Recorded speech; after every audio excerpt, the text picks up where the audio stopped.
დღეს მინდა ვისაუბრო ედემთან დაკავშირებით და ადამ და ევასთან დაკავშირებით. რა დანიშნულება ჰქონდა ედემს სინამდვილეში? ეს უბრალოდ თეორია არის. სანამ შვილს იყოლიებთ, პირველი რას აკეთებთ? რა თქმა უნდა, დაბადებამდე ქმნით შესაბამის გარემოს ბავშვისთვის და ყიდულობთ აკვანს.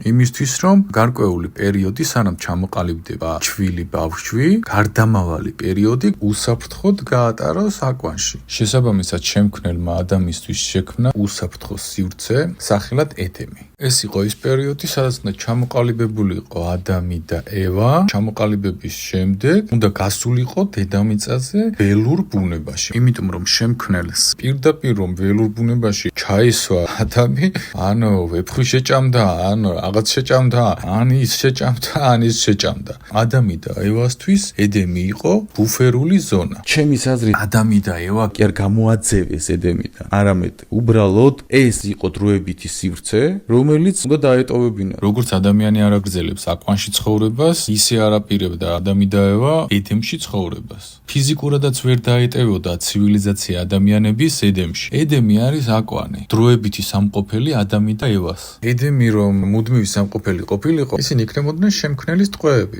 რადგან ის რომ აკვანში დატოვოთ და აკვანს არ მოაცილოთ ადამიანი, ეს არის ადამიანის სრული დეგრადირება. ამიტომ ედემი ფიზიკურად, პრაქტიკულად ვერ იქნებოდა მუდმივი სამყოფელი ადამიანის. როგორც თქვენ არ გაზრდით შვილს აკვანში სიბერემდე, ისე შემქმნელს არ შეუქმნია ედემი მუდმივ სამყოფლად. ამიტომ ადამი და ევა არავის არ გამოუგდია ედემიდან. შესაძლოა ახლა გამოგდებათ ჩაითვალოს ის მომენტი, რომ კომფორტულად რომ გძრომს თავს ბავშვი აკვანში და უკვე რო წამოიზარდა და უნდა გაიაროს ფეხზე, ეს მომენტი დისკომფორტია, რა თქმა უნდა. და შეიძლება ბავშვმა ჩათვალოს, რომ ის გამოაგდეს აკვნით, ან ესე ვთქვათ. მაგრამ აკვანში რომ დარჩეს, რა მოუვა? დეგრადირდება, ხო? ყველანაირი პირობა რო აქვს, ირგვლივ სული ვერ ვითარდება ასეთ გარემოში, იმიტომ რომ შემქმნელს ეყოლებოდა ადამი წვეთოვან სისტემაზე. ეს ამიტომ ჩემის აზრით თავიდან ჩაფიქრებული იყო ისეთნაირად, რომ ადამი და ევა გასულიყვნენ ედემიდან და შემდეგ მათი შთამომავლობა გამრავლებული იყო დედამიწაზე.